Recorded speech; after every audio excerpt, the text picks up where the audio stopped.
Okay, give me 3. Or wait a minute, you ready? Are we ready? You ready, Josiane? Ready? Okay, wait a minute. Okay. Welcome very, very much to Conversation. It's a great pleasure to welcome to the program Noami Fiqueroa Soulet.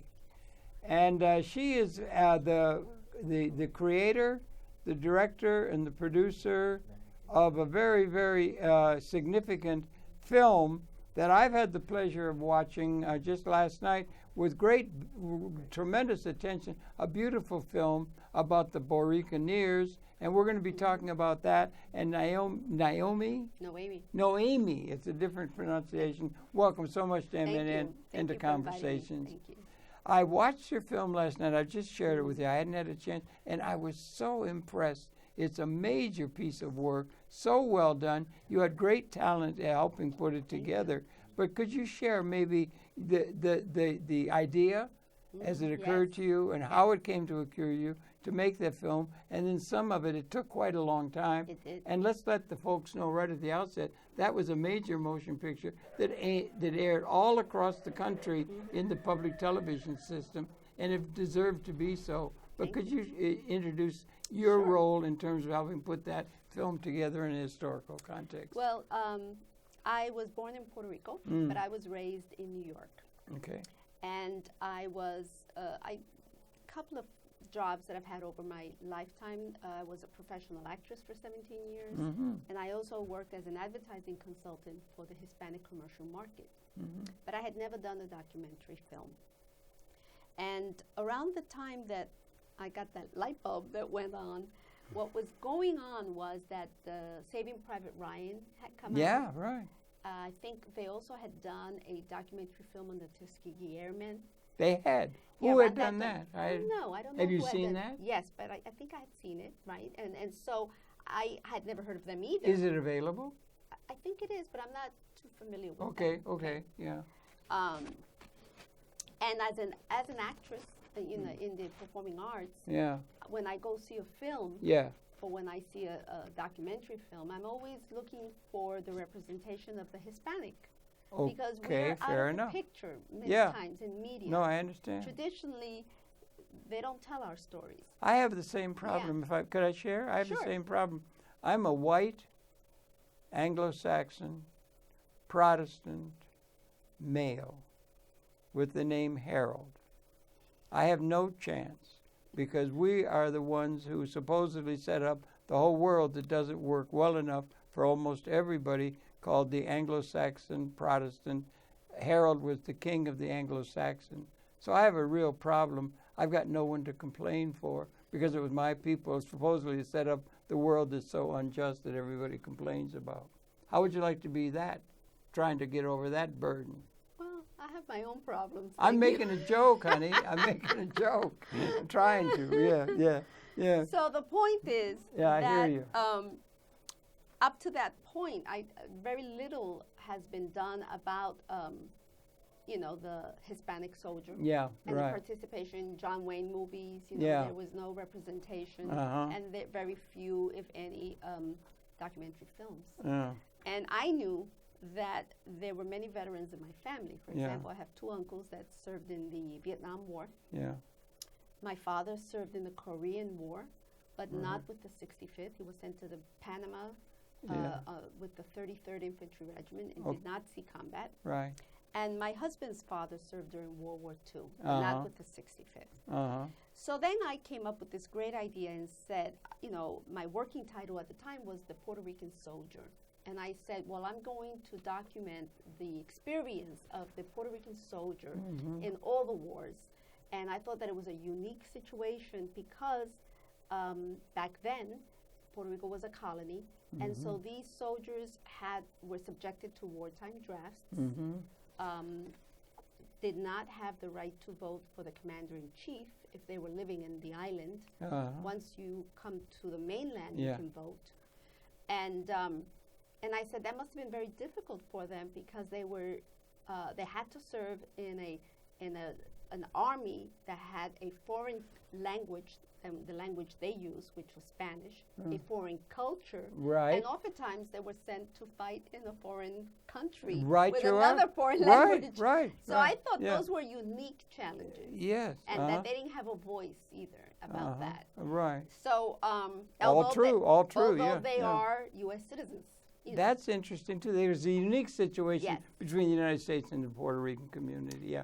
And it's different also if you're a minority and you live in the mainland, because I feel that if you are drafted, it's you're living on the mainland and you have full citizenship rights supposedly, because some African Americans would argue that, Yes, or some of the others. Black particularly back Lives then, Matter people would. Yeah. particularly back then. Yeah. Yeah. Oh, back right. then, You are. 40s and 50s. Yeah. One person once said, "History is a nightmare of injustice from which we're attempting to awaken." I like that line. I think it may be that things are getting better, perhaps. So when we go back in time, the situations that are not good now were worse then. It seems Much to worse, me. much Yeah. worse. Yeah. So I felt that that's what I was going to do. Yeah. I had never done a documentary film, and I told my husband, this is a subject matter that has not been done before. I think that I will find funding easily, and I give myself 2 years. And he said, this is going to take you longer than 2 years. And sure enough, it took me 9 years. Yeah. You hadn't done any filming at all. I had or done anything? some producing when I was an advertising consultant. Yeah. In terms of casting and directing talent and directing sound crew Yeah. for radio commercials and TV commercials, that kind of thing.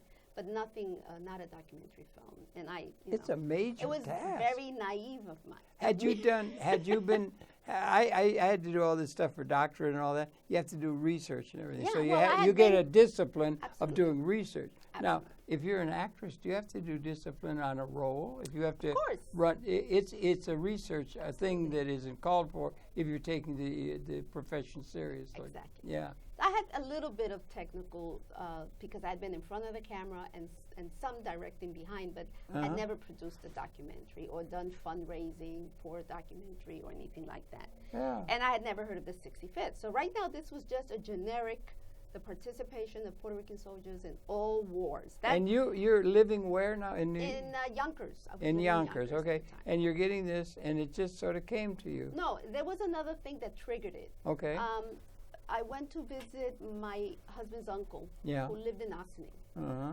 and he was limping. And I asked my husband, why is he limping? And he said, well, he served in World War II and he was a prisoner of war.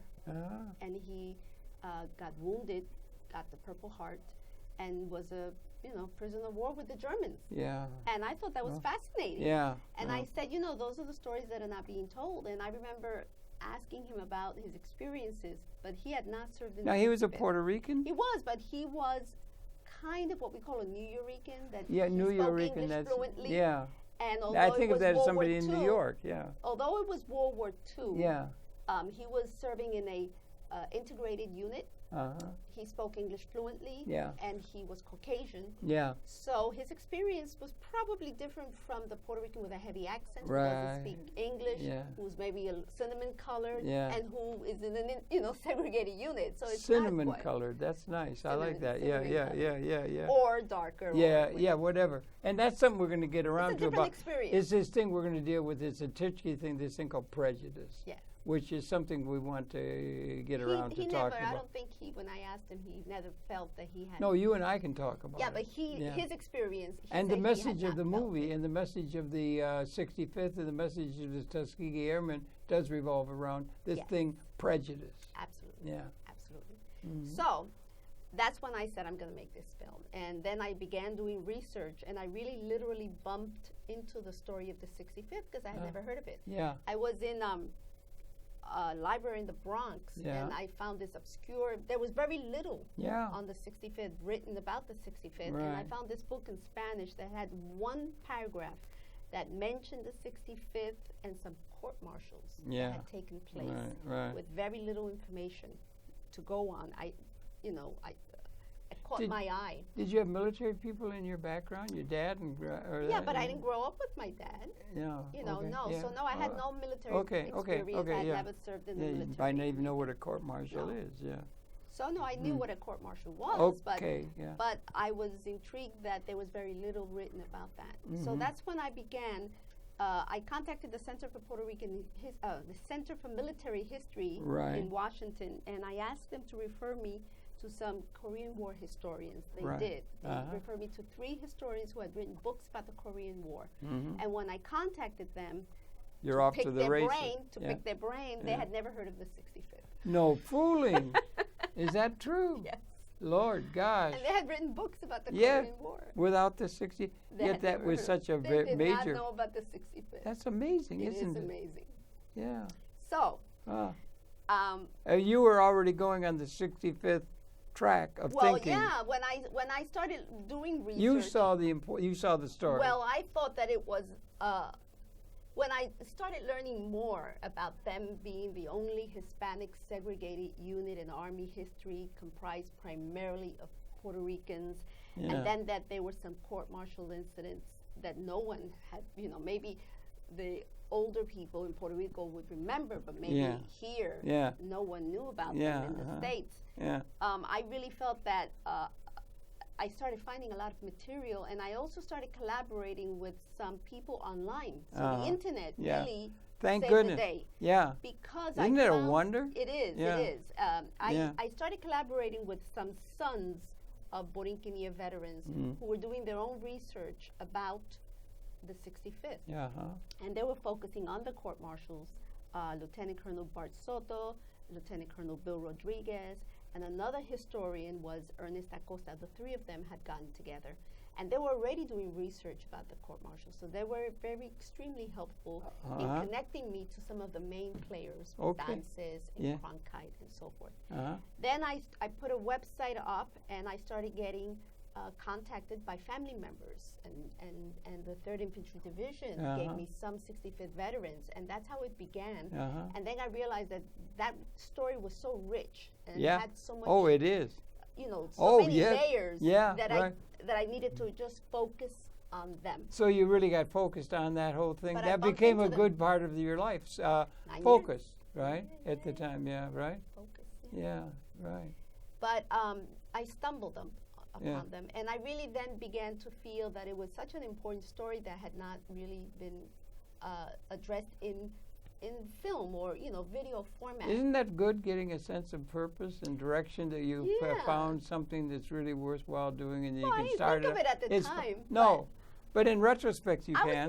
was naive. I thought that I would do this in 2 years, be in and out and done. 2 years? If you had told me Yeah. that it was going to take me 9 years, I would never have gone into it. Is there a lesson in there somewhere? I think, yeah, maybe. Well, I think what happened along the way is that I bonded with many of the veterans. Right, yeah. And then many of them were really dependent and, interested that the story be told. And sometimes we get these little $10 checks because the biggest hurdle in the 9 years was fundraising. Fundraising. So I get these $10 checks from these veterans saying, "When are you going to finish this film? I'm 80-something years old already." Yeah, but were you picking up were you doing research? You hadn't picked up a camera or anything yet. No, You didn't know the editing. You didn't know any of the things you I were was going to a have. little familiar with Were you editing. starting to pick it up or something? No, I hired crew. I would hired hi- local crew. Okay, are you a well-organized person? I try to be. I Yeah, think, you I are. think those are my strengths. That helps, yeah, I think right. I'm a better producer than anything. I think I'm Uh-huh. very good at organizing, or I would schedule the itineraries, and I would identify the veterans, and I would interview them, and yeah. And I was everything. I was And the you were the dishwasher. director also. and I and was the getting the dishwasher. money, and I was Yeah. the grant writer, Yeah. and all that. Oh, so that was the thing. So you were getting a focus took up a good deal of the focus of your life's So when experience. you're a first-time Yeah. filmmaker, what Yeah. happens is you have to, for something like public broadcasting, you Yeah. have to apply for grants. Yeah. And they rarely, since this was a big project, 100-year history of a regiment, Yeah, absolutely. they want to give money to people with a track record. That's when Right. I had to then find collaborators. Yeah. Like my co-producer, Raquel Ortiz, had a lot of PBS experience. Okay. My editor, Miguel Picker, had a lot of PBS experience. So you were going to be learning in that process how to do it yourself. Yeah. Also. No, I didn't. Now that I do it myself, I hired them to, like the editor. He did the editing and he did the original. How music much of the work composition. that's involved? Because the program is, the film is so good. It's so well put together. Music, everything, the narration, everything. It's so good. It's so professionally done. How much of the skills that go into all of that, which is prodigious, a lot of people, were those of the people that you got to do that for you, but that you had the vision to put it together? You realize Yeah, that I understand film is a collaborative effort. Okay, right. So you oftentimes a director or a producer can You have were a the very director. strong vision. So I would have a very strong vision about what I thought the story would be. But then these people would advise or contribute and make changes. Sometimes their suggestions were better. You had to get facts straight Yeah, too. exactly. Yeah. And sometimes you think that you're going to tell one story and it becomes another. And I'll explain what I mean by that. Please, that's important. Yes. Particularly, there'll be a number of people watching this who are involved in filmmaking and video making and everything. Yeah. I am a product of the 60s, 70s, the whole Young Lords Party, if you know about that. Right. A little revolutionary, So when I went in, I was a bit of thinking, a troublemaker? No, not necessarily, but I think the viewpoint, your world viewpoint is kind of different at how you look at things. And so when I think, these veterans couldn't vote for the commander-in-chief and they were drafted and they're a colony, I was thinking, well, they probably went unwillingly, that they weren't that inclined to go. And I was thinking in those terms, and they're going to be complaining about why they went and they had no choice. And You're talking about members of the Borinqueneers? Yeah, the veterans. And I found that was not the case. No. I found there was esprit de corps. The majority of them were extremely, it's I think a generational thing. Yeah, the maybe. The greatest generation. Yeah. The mindset is different back then. They felt it was their duty. They felt it was, patriotic. The majority of them, every once in a while, you would find someone who wasn't that happy about going. Right. But even if they didn't want to go, they went. Of course, the number one factor for many of them volunteering, or even when they were drafted, being happy that they were drafted, it was because there was a big, like now, a very dire economic situation in Puerto Rico. There were no jobs. And so to be drafted was an opportunity to provide for the family. Yeah, you brought that out in the film. Yeah, right. And, you did. And many times, what a soldier would earn would be way more than what they could earn. Yeah. And so, with another job. Yeah. And so there was not, the majority of them did not resist, and they went willingly, even if they didn't believe in war. The thing goes back quite a long time into history, doesn't it? Yes. I mean, when did they first get formed? Well, the 65th Infantry Regiment, the precursor of the 65th, was a volunteer battalion, and it began in 1899 when the U.S. 1899. When the Teddy U.S. Roosevelt took over the island. Yeah. Immediately within a year, they started with 4 companies of 100 men each, and the original purpose was to safeguard the island with native troops, and many of them were that had served in the Spanish Army. So that started to grow because it was successful. And then by World War I, which is when they received the citizenship in 1917, Puerto Ricans. The Puerto Ricans on large? Yes. Okay. They received U.S. citizenship in 1917. Okay. Some people say coincidentally at the beginning of World War I, maybe for a reason. I don't know if that's true or not, because really they were not sent into combat. So well, who received citizenship? Puerto Ricans on the island. All the people on Puerto Rico? Everybody has U.S. citizenship. Isn't that pretty unique? No, it's a colony. The Guam, I think, has U.S. citizenship. U.S. Virgin Islands, they're U.S. citizens. That's true. And where else? I'm sorry? Where else? Any U.S., I think, U.S. colony. I think no, but what other U.S. colonies do we have? I think of the Philippines at the time. Philippines, there was a thing out in the Philippines. Alaska was not Alaska. Hawaii was a colony. Hawaii didn't become a state until, I think, the 50s. Yeah, right. So that's true. as a That's true, yeah. And Alaska the same. I went to Alaska the year it became a Yes. state. Yeah, that's Yes. right. That's right. Okay, I'm catching up here. Yes, yeah. yes. And remembering. Yeah. So, but in terms of participation in the military, Puerto Rico traditionally has served in very high numbers as volunteers or as draftees. For a little island, 40 by 60 Yeah. miles across, they have a long legacy of military service that even follows in the family, grandfathers and fathers and sons and 40 daughters now serving in the military. 40 by 60. I thought it was 100 miles. 100 yeah, miles you're right. by 40. 100 by 40, yeah. Yeah, it's You're a right. rectangle. You see, you Yeah. corrected me. Yeah. Well, no, but I remember that. Yes. Yeah. I loved Puerto Rico when I was Yes. there. But go ahead, spell it out more. It's really All interesting. right, so You're getting involved. Yeah. yes, Yeah. So where was I? Well, you're talking about how you got going. You got the supply. You got people. You Yes, picked up connections. an idea and Yes. you began to pick up people who Yes. help you realize the Right. vision that was to become the film. Right, and the reason that I stuck it out was because I had bonded with them, Yeah. and that the community kept this project alive. We Uh-huh. would do local fundraisers, or I would sell things through the little website that I put together, created by a volunteer, and that started to grow. I developed an audience. Now, were you doing something else with this? Was this a side thing? This Were was you a still part-time. acting? Were I you was still working. getting contract acting? I was working part-time. Or doing the Yes. marketing with the thing? I was doing all kinds of. Also, I had freelance as a secretarial, which was my bread and butter job. Uh-huh. So I was doing all the things I normally did, Uh-huh. plus working on this. Uh-huh. By the 7th year, that's when I told That was my all you were husband- doing was this? Yes, I was putting a tremendous amount of Yeah. hours in, and I told my husband that I did not see me getting over the hump Uh-huh. and finishing it, because I remember Oh, I you took off. Go ahead. You didn't think you were going to be able to realize it? Yes, I really didn't. That must because have been pretty- yeah. because I hit a wall. Yeah. I needed a tremendous amount of money Uh-huh. for the editing, the final. You can raise a little bit of money Uh-huh. and hire a crew and go shoot. Yeah. come back. Acquisition footage. In and other stuff, words, you can do that in bits and pieces, Yeah. and with a little bit of money. Yeah. But when you're going to finish it, Really? you really need a big chunk of money. Why? Because you have to pay for the editor, you have to bring in the music, you have to pay for the licensing rights of the music, Yeah. all these elements that are going in. Then it costs a lot of money. Is that because the final one. talent is well paid?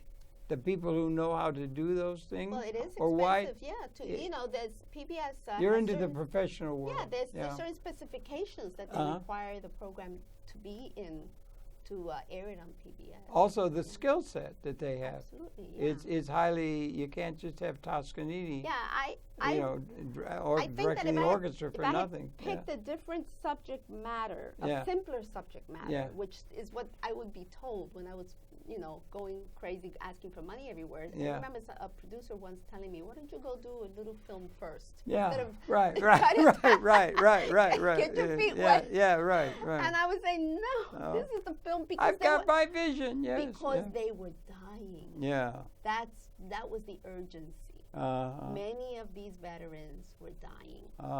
If you saw Betances, Colonel Betances in my film, Yes. if I had not Yeah, you got to shot the him cross, when yeah. I shot him Yeah. in interview, Yeah. he died a year You got later. a photograph where he's being presented. A year later, he Yeah. died. Yeah. Right. So there was an urgency Yeah. to get them down on Yeah. tape. Uh-huh. And when I went to visit Cronkite, I was in Little Rock. He lasted a few more years, but eventually he passed. Yeah. From my film, of the 24 that appear in the film, more than half have passed away. Yeah. Well, that's You know? that's a one-way trip thing. Yeah.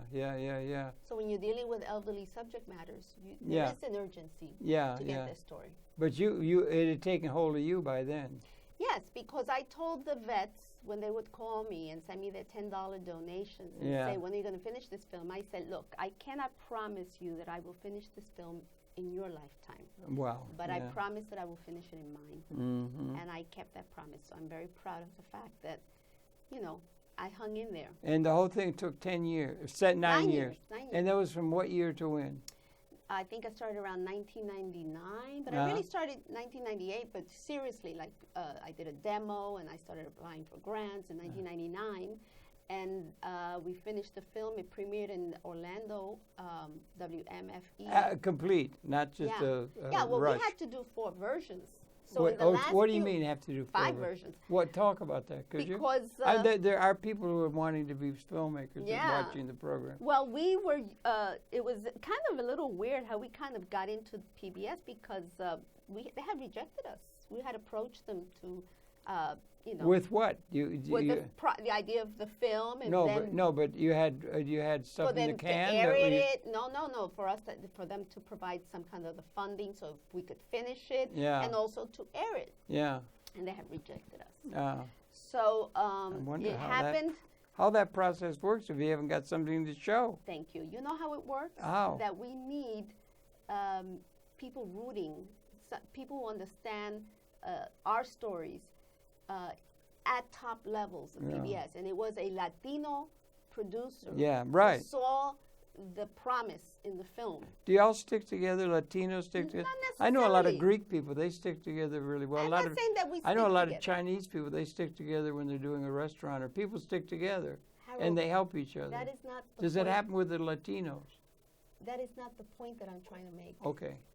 What I'm trying to say is that we also need people at high level to green light projects. Oh yeah, right. You know what I mean? Yes, I If know. they don't understand what the story is, or that its importance to the community, because this was not just a Puerto Rican story, this is an American story. Absolutely, So absolutely. if they don't see the value in it, they won't That's say. what you got to sell it. Exactly. The idea, yeah, So someone who has a sensibility Uh-huh. of the Latino culture yeah. would say, yes, I understand why this is an important film. And if they had a little bit of Latino background in their own, That it makes helps, it but not easier for them to necessarily. understand it. Exactly. But Yeah. not necessarily, doesn't have to be. Yeah. You just have to have a sensibility to understand this is something that has value for this community. Are you a and for good our community. salesperson? I don't know. I guess. I mean, yeah, I think you are, because you got all the skill sets and I everything. don't know. Yeah, but you had to do that. I had to. Well, I had to, yeah. And you had some skill out of your business practice in Yeah. terms of doing Yeah, that kind of thing. absolutely. And It's called a writing. pitch. You had to also. Or learn- is that a wrong term?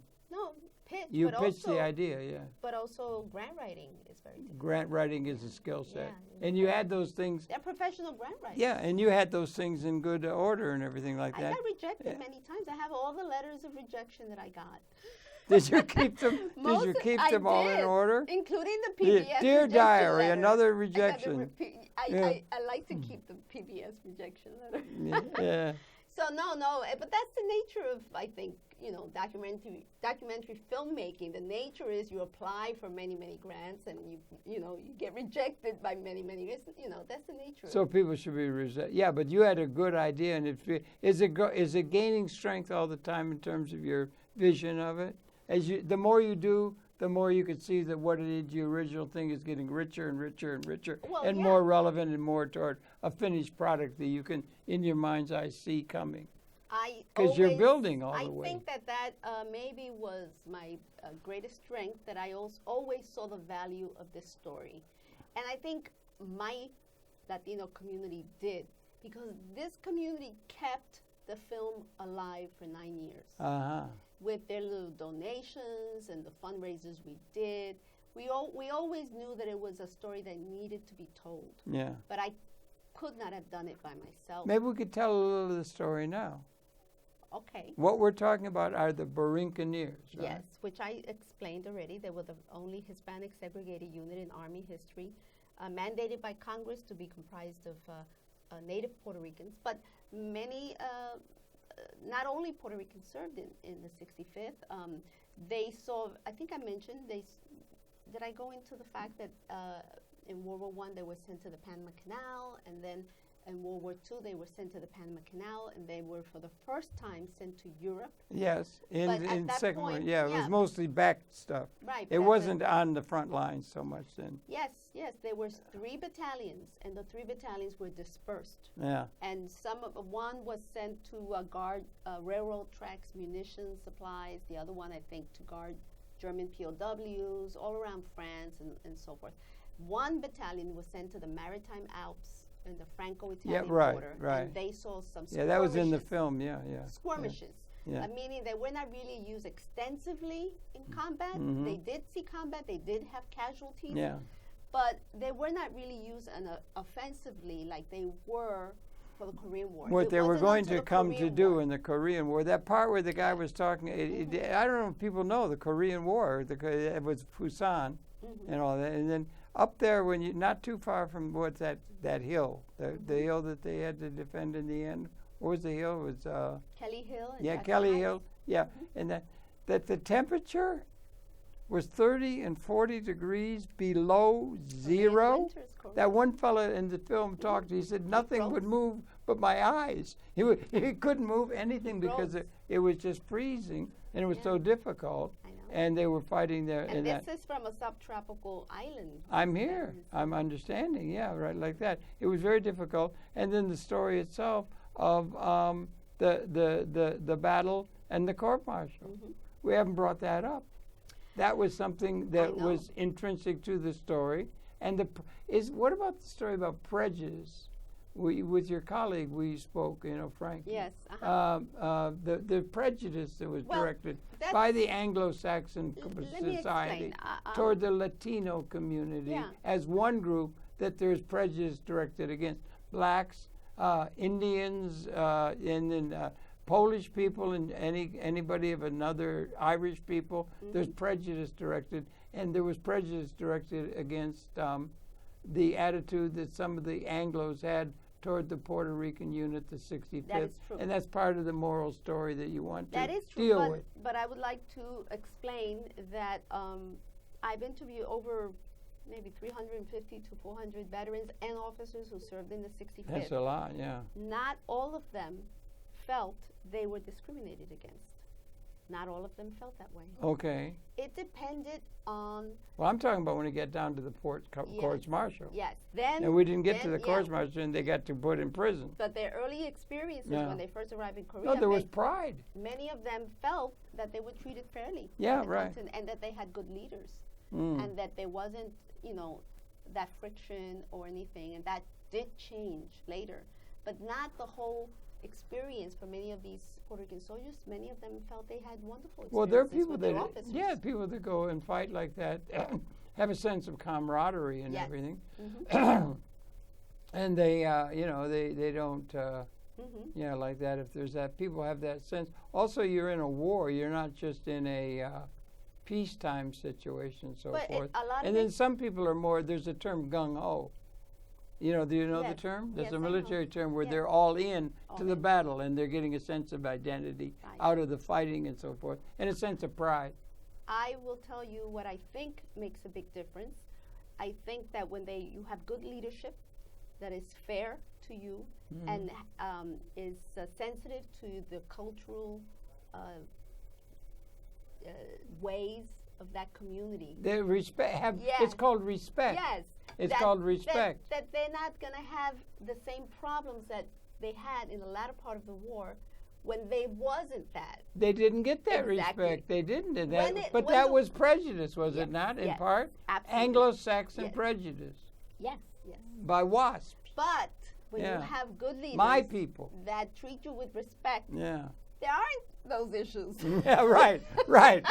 Well, that's a fact. That's a Right. fact. Yeah. That's what I'm trying to And that's say. part of the point. I don't want to yeah. make it sound like the whole experience was so, negative. Yeah. Every once in a while, you'll hear some of them saying, "Yeah, it was, discrimination." But that word wasn't used back then. I don't care if it was used or not. It was there. Yeah. And that's part And of the sometimes- story. That's part of the story. Absolutely. Yeah. And sometimes it's not an overt discrimination. Yeah. It could be like many of them were retirees, and maybe it's that they were 10 years with one rank and they wouldn't be promoted. Yeah. Well, that's just the sort of grousing you get in any kind of life situation, or you can. Right. But it's an incredible story. And then there were 96 of them were put up on court-martial charges for what? Cowardice?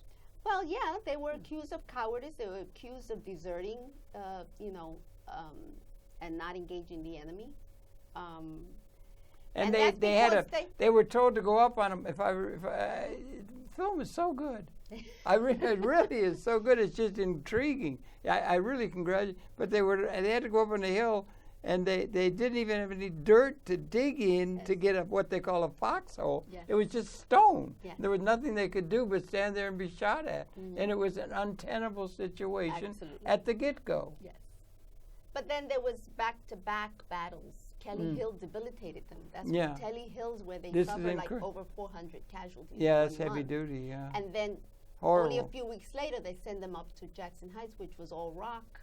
And then, by Yeah, you then- couldn't dig a foxhole Exactly. to even hide in or anything like that. There was nothing. It was an untenable situation. Exactly. There was a movie. Are you familiar with the Kane Mutiny? Yes.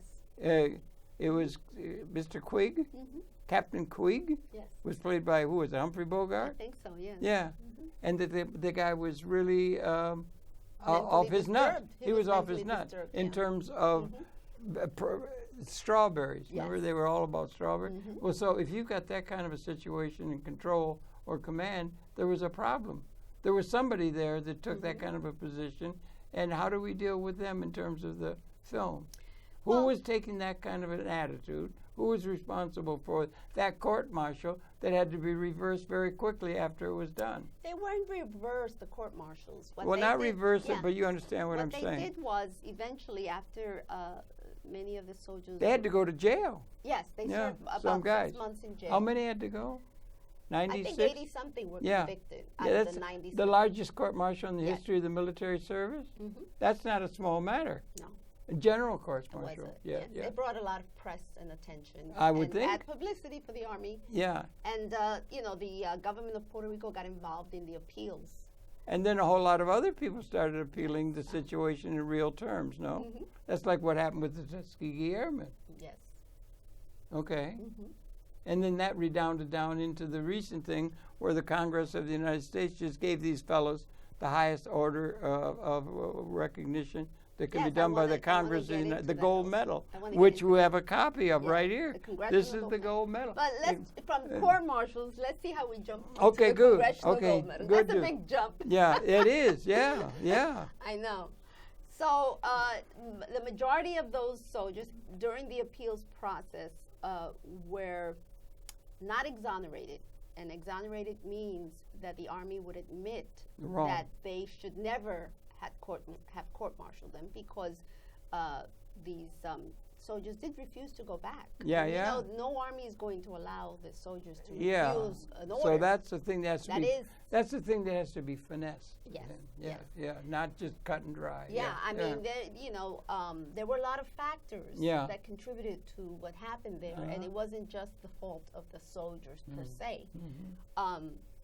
And the film goes into it, so they should watch goes the into film. it, They yeah. should watch the film. Oh, It's- absolutely, yeah. But what I'm trying to say is that when the government of Puerto Rico got involved, what the Army did was they remitted the sentences. And remitted just means that if they gave you, some of them got very high sentences, 10 years, 16 years. Yeah. So if they gave you 10 years and you had already served 6 months, they canceled the rest of the 10 years. Yeah, that's a pretty big And that's remission. remitting, and Yeah. it's not exonerating. No, Although, no, I understand the difference. although yeah. they were given honorable discharges, which is very important. Yeah, there were no dishonorable discharges. There were some that I Were think there some? They, Yeah. they were not all remitted. Uh-huh. 80 something, or Uh, I forget how many were. But Okay. Yeah. Anyway, Yeah, the the military honorable authority discharge is is sort of important. one way, Yeah, from the top down. I mean, the military structure is very, very jealous of the command, the control and command process that makes the military what it is. Yeah. having an honorable discharge is very important because that means that you can apply for benefits. Well, that's And true you from can the get a standpoint federal of the job. soldiers. Yeah. Yeah, and you can get a job also, Yeah. a federal job. Mm-hmm. So, and then flashback to the forward. And what happened over those many, many years when I got to many of these veterans, some of them had never even discussed their wartime experiences. Yeah. There was a stigma attached Yeah, to you the- got a lot of footage with people toward Yeah. the end of their life. And Yes, so, yeah, yes. yeah. So, Very good. sometimes I would approach them and they didn't want to talk Yeah. about the court-martials and there was shame involved. Yeah. But I really felt that it was important because no one up to that point had told their point of view, Right. their story. Right. Right. The official Army history was slanted kind of against them, only Uh-huh. one-sided, didn't Yeah. present the complex, full picture of what had happened there. Right. And I felt that this was an opportunity to hear all sides and to particularly hear the side of the Puerto Rican soldier. Yeah. Um, Yeah, one- and to have all these other nuances included in it, particularly in a future tense, Mhm. as you start to think of the meaning of the story in a larger context than just the immediate situation of the people involved. This question of prejudices and so forth, and the advancement of civilization to where there can be a greater degree of camaraderie among a whole lot of different kinds of people, rather than the stupid prejudices that have informed so much of the Captain Quigs of the world. Well, I think I that- don't know, that's too strong. Yeah, If but people the know armed forces the nowadays, character. I Quig. feel that they could go further than they have, but they have improved tremendously. They have now recognized many of these segregated units. Not only in history, they're writing more about them. Now, when I Well- started, there was nothing about the 65th. They are trying to right the wrong, for example, by giving them congressional gold medals, which they had already done with the Tuskegee Airmen, with the Japanese-American Nisei, with the Navajo Code Talkers. Right. And in 2012, they gave the The Mount Marine. Point Marines, the Yeah. African-American Marines. They had all received Now the congressional- African American Marines. Wait a minute, first they were African-American they were Marines. African Americans. Yes. That was racial Mount again. Point Marines. Well, what they're getting over is the prejudice that has been characteristic of the human condition, And I think that's and we ought to be getting over that. yes. And I mean, seriously, we should be getting over this stupid prejudice that has been informing so much of the structure of human culture. yes. And I think that that's, to be given the Congressional Gold Medal is almost like the apology that the nation is giving to these. Well, like, it's history. It might be seen as getting over history. Well, we had slavery, for crying out loud. Slavery. People were slaves. That's so unconscionable. And yet, when you think back through all of history, they had slaves in Rome. They've always had slaves. There's always been a few people who would conquer others and then take slaves. And so, again, did I use that quote with you, or was it the other fellow? History is a nightmare. History is a nightmare of injustice for the mass of the people, where you'd have a few people in a castle on the hill eating off gold plates, and the mass of the people were walling around in the mud. Most of the time of human history, it was just loaded with prejudice and greed by the powerful in their relationship to the people who might be seen as a threat to them if you had a real just system for everybody. That we may be coming to a time of the realization of, can you understand? Yes. That we're coming into a time of a qualitative transformation of universal justice or some sort of thing at the end of history. It was James Joyce who said history is a nightmare of injustice. And that was the norm. Still is. Still is. Still is. That's what I'm still. It's still there. Do you understand? Yes. But it's a moral story We try that to has learn from relevance history. it's growing. Do you understand what I'm Yes. trying to say? That's why it's the stuff of a great novel or a great motion picture. Yes, that's Yeah. a lot of people have said that. but Yeah, we'll see if absolutely. that will happen. But I Yeah. would like to, And if it I was can a- talk about the Congressional Gold Medal. Yes. then, Also, because I there's want a them lot to of- know I'm part of the. I'm part Yes, of. yes, yes. I'm you're a part of veteran the by 65th. no, but I want to just make absolutely certain those fellas who fought with bayonets in 40 degrees below zero weather and all that were one breed of cat, Yeah. that not me. But when we got, but by the end of that 53 or so, they had 3,000 in the unit after all this in Korea, including the court martial and everything. They had they went down to 300, and then it just Because they it integrated all the but armed forces. disappeared, except you say they got Yeah. a national thing. But there was, at the beginning of your film, the 65th was at Cayenne, Yes. at Fort Henry Barracks. That's where I was stationed as a young man. Fort Camp Henry Tortuguero. Barracks. Many of them went to training at Camp Tortuguero, Camp Yeah, but you mentioned in your film. Yes, Salinas, Camp Losi. No, but they mentioned Fort Henry Barracks I was a believe, yeah. place of the 65th. Yes. And El Morro. That's my unit, because that's where I was sent after there was nobody else there to send it to. So they had some Continentals sent in, and we did nothing but loll around in the sun and have a wonderful time in beautiful Puerto Rico. but I was part of the 65th. I know. And See? Part of the Yes, that's the 65th, but I'm insignia. not the valiant part. I'm the part that was just a that's goof the off. Maltese cross and Yeah. the black shield. And that is, it St. says, John's. is there one that says Borinconeer? No, but that's I the want to be insignia. associated with the Borinconeers because they're great guys. Yes. I've met some of them. So and I'd like everything. to talk about the Congressional Gold Please Medal. do. By share it. Yes. Because that was a grassroots campaign, not started by me, but it took over many communities across the country, and in Puerto Rico, we were successful. This is Congressional Gold Medal is a civilian The award. highest award It there is could not be a awarded. military award. No. And it requires two-thirds co-sponsorship of Congress, both Yeah, the that's a House lot. and the Senate, which is very difficult. Yes. And in a matter of about 2 years or so, Mm-hmm. finally we got it. And I was there when President Obama signed the legislation Yeah. in June of 2014. So Uh-huh. it took almost 2 years Yeah. for the ceremony of the unveiling of the medal, which is this one. Yeah. And that happened April 13th. in Well, that still had to Washington, be D.C. struck and everything. It had It to has be been mentioned. struck now. Yes. Yeah. Yeah.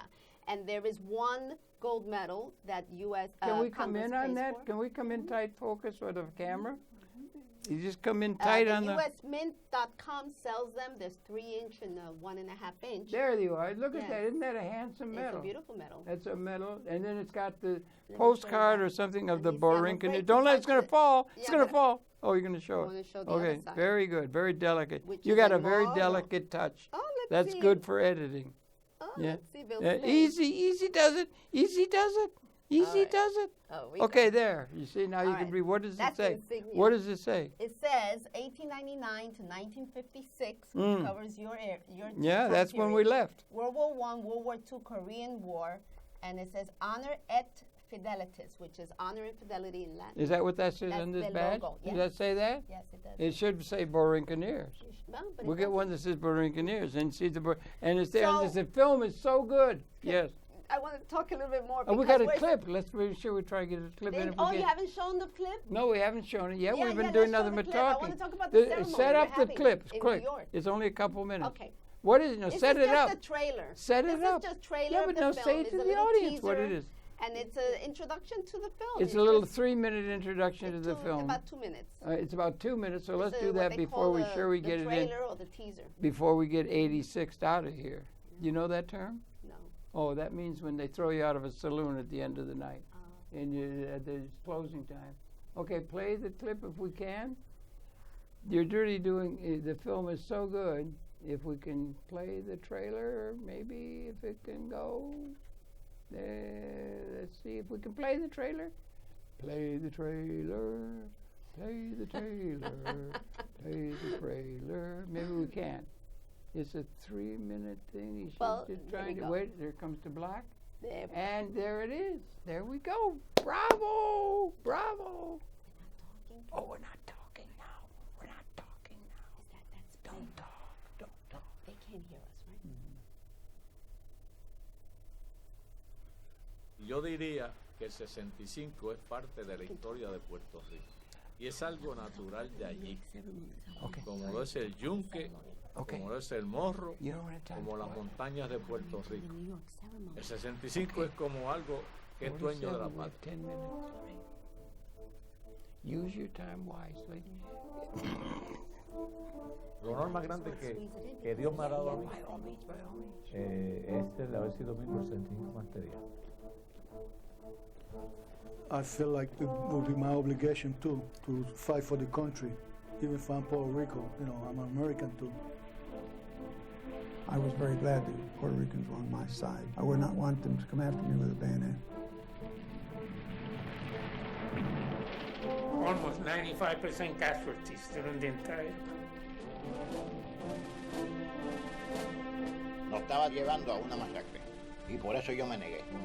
These become the largest mass court-martials of the Korean War. It was a stigma in the history of the U.S. Army. With meritorious service to country since 1899, with honors, decorations, and tributes, the Borinconeers' toughest fight would not be on the battlefield.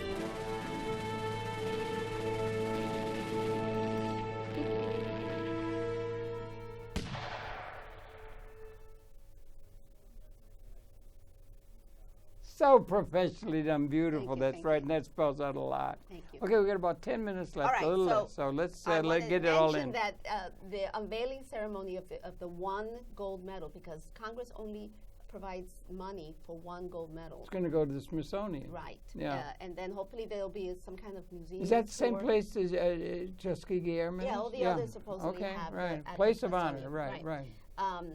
But there have been ceremonies to award living and or families of the deceased veterans with replica medals, because the U.S. Mint does sell them for anyone who wants to buy them. Yeah. But we've been, there's a Borinqueniers Congressional Gold Medal Ceremony National Committee based in D.C., and they had a gala reception right after the unveiling ceremony that evening. Was that the same evening? Yeah, the evening they had, they gave about, over 200 veterans replica medals. They had another huge event in Puerto Rico on the grounds of El Morro Fortress. That's the big fortress in our background. April 27th, right? And there were hundreds of living and some families deceased. And you got some of the old timers who were actually there. God bless them all, And also there was one recently, a Memorial Day in Pennsylvania. There's going to be one in Connecticut on July 30th. We're going to have an honoring thing here in New York with Roger. Yes, and in October there's going to be another big one in Florida, because there are many veterans in Florida. We, of course, I'm working Veterans of the 65th, you mean? Yes, veterans, specifically veterans of the 65th. Yeah, right, okay, good. So I'm collaborating with various individuals, including the East Harlem Borinqueniers Honoring Committee, that they're naming Borinqueniers Way, a street, next May. At 102 in Lexington. Exactly. Yeah. So they're involved in some other organizations. For example, the Center for Puerto Rican Studies is co-sponsoring the venue. That's where Frankie was here. Yes, yeah, the venue. We're going to have an honor guard from the National Guard. Really? Yeah. For that? Is there a date for that? Yes.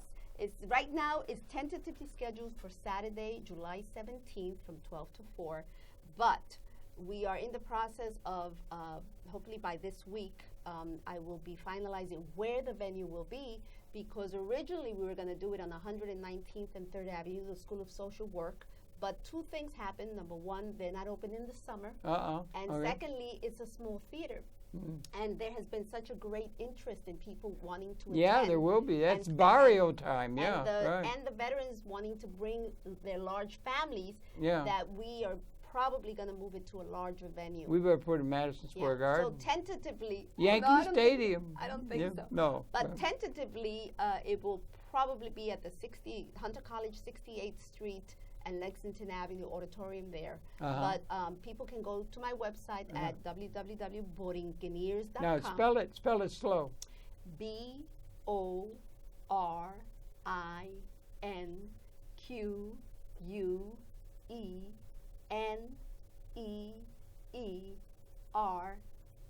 And tell them what Borinquenier means. It's the Taino word for Puerto Rico. Yes, Borinquen is the Taino word for for the island. Yeah. And they were named. They named themselves a combination of Borinquen and like Musketeers or Buccaneers. I love the Three Musketeer books. Dumas could really write well. So it'll be very exciting. We expect to honor many of the New York, New Jersey area, and including yourself.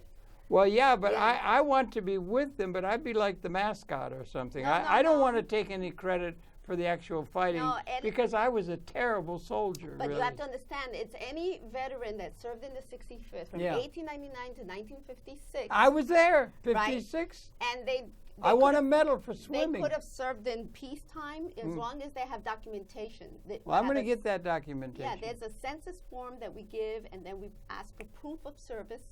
I told you I won. I took my duty as a swimming team member, and we won a medal for the 65th against the SAC base out at the end of Puerto Rico.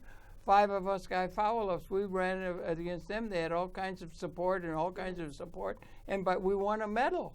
It'll be in my record. We won a medal for swimming for the Fighting 65th. That's excellent. But it was totally nothing but peaceful green and everything. It was all, and we didn't do anything but just train.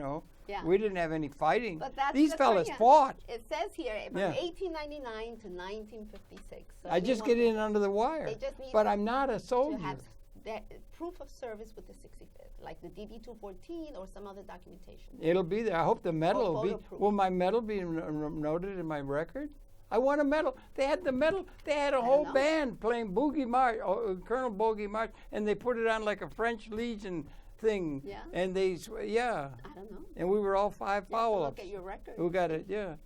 But so I'm a 65th. I want to be associated with them, but I want all credit to go to them.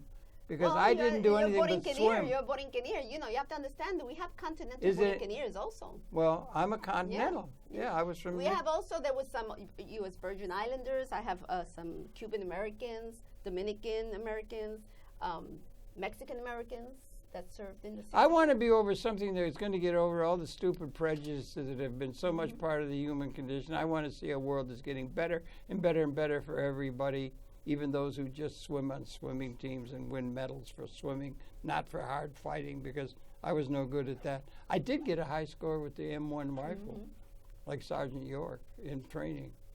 I'm sorry. Anyway, this is really interesting, and the film should be absolutely recommended and we have it to on one sale and on our all. website, Borinqueniers. People can come. And we also have other information. We have articles that people can, you know, we have a gallery of photos. So if they want to learn more about the 65th, they can go to the website. And your film should be widely recommended. It Well, is I've so- done I watched it presentations. last night. I could not take my eye off the I have screen. a presentation The whole thing. November 10th at Northampton Community College in Bethlehem, Pennsylvania. They're having a whole Borinquenier Day. Are you really? And they're In going it, to what? have 2 screenings for the student population. The and whole then thing? The film, 2 screenings. And that film played all across the nation on public played television. on PBS from 2007 to 2010, and it was aired on the Armed Forces Network to our U.S. troops overseas for 5 years. Yeah. It aired on the Pentagon Channel. It's currently airing on the Puerto Rico PBS station. Well, this labor of love that you did is really to be praised. I'm telling you, I'm here to recommend it tremendously. It's really a riveting piece of television production, and I congratulate you enormously on it. What are you doing now? Which new projects are you taking as a television? This keeps me pretty busy. So yeah, there's a lot of yeah. auxiliary stuff or ancillary stuff that's to this, right? Yes. I went to Puerto Rico in February. We interviewed 69 Korean War veterans. Good I for went you. with the Korean War Legacy Foundation. Do they have a legacy for Oscar awards for documentary films about things like that? Or there should be. Or isn't there somewhere where the good documentary work is being, and the video documentary work, which is so educationally informing the human condition and leading to a much better world and educationally of the whole world, should be recommended. And there should be places where that is honored. There should be a place where you are honored. Well, we've got and awards. People, no, lots of. There should be more. The There should be Military more. Channel Award at the GI Film Festival. We've got some film festival awards. Well, I think they're all richly deserved. There should be more, and it's to be recommended by one and all out there in the audience. You ought to get this film. You've got a site. Yeah, www.borinqueniers.com. And how long is the film? It's a couple hours? It's an hour and 18 minutes. Hour and the 18 DVD minutes. version. Really good, really good. It's highly and they recommended. can learn more about the ceremony on July 17th Yeah, on there'll our be more. website. Be connected with the Borinqueniers. It's a major development. Thank you, my darling.